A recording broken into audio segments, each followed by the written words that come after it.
സഹോദര, താങ്കളോട് ഒരു മഹാസന്തോഷത്തിൻ്റെ വാർത്തയുണ്ട്.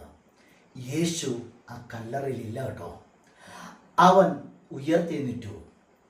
യേശുവിൻ്റെ ഉയർത്തെഴുന്നേൽപ്പ് പാപത്തിൻ്റെ സകല ശക്തികളെയും തകർത്തുകൊണ്ട്, മരണത്തിൻ്റെ സകല ശക്തികളെയും തകർത്തുകൊണ്ട്, ദാരിദ്ര്യത്തിൻ്റെയും ശാപത്തിൻ്റെയും നിന്ദയുടെയും സകലതിൻ്റെയും മേൽ യേശു ജയമെടുത്തെങ്കിൽ, സഹോദരൻ എന്നെ കേൾക്കുന്നെങ്കിൽ, താങ്കളോടും ദൈവത്തിൻ്റെ വചനം ഇങ്ങനെ പറയുന്നു, യേശുവിൻ്റെ ഉയർത്തെഴുന്നേൽപ്പ് നമ്മുടെ കൂടെ ഉയർത്തെഴുന്നേൽപ്പാണ്.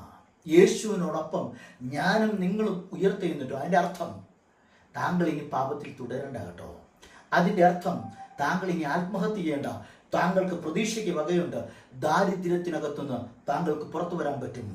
നിന്ദയ്ക്കകത്തുനിന്ന് താങ്കൾക്ക് പുറത്തു വരാൻ പറ്റും. മുറുകെ പറ്റുന്ന പാപ സ്വഭാവങ്ങളിൽ നിന്ന് താങ്കൾക്ക് പുറത്തു വരാൻ പറ്റും. താങ്കൾ ഒരു ജയാളിയാ. യേശുവിൻ്റെ ഉയർത്തെഴുന്നേൽപ്പ് നമ്മുടെ കൂടെ ഉയർത്തെഴുന്നേൽപ്പാ. പിശാചിന് ഇനി നമ്മളെ പിടിച്ചു വെക്കാൻ പറ്റത്തില്ല. ദാരിദ്ര്യത്തിന് നമ്മളെ പിടിച്ചു വെക്കാൻ പറ്റത്തില്ല. രോഗത്തിന് നമ്മളെ പിടിച്ചു വെക്കാൻ പറ്റത്തില്ല. നാം യേശുവിനോടൊപ്പം ഉയർത്തെഴുന്നേറ്റത് നമ്മുടെ കൂടെ ജീവിതത്തിനകത്ത് ഒരു സന്തോഷത്തിൻ്റെ അനുഭവമാണ്. വിശ്വസിക്കൂ, താങ്കൾക്ക് ജയമുണ്ട്. വിശ്വസിക്കൂ, താങ്കൾ ജയാളിയാണ്. വാഴാനാണ് യേശുവിൻ്റെ ഉയർത്തെഴുന്നേൽപ്പ് നമ്മളെ ക്ഷണിക്കുന്നത്. വാഴാം, കർത്താവിൽ ആശ്രയിക്കാം. കർത്താവ് നമ്മെ അനുഗ്രഹിക്കട്ടെ.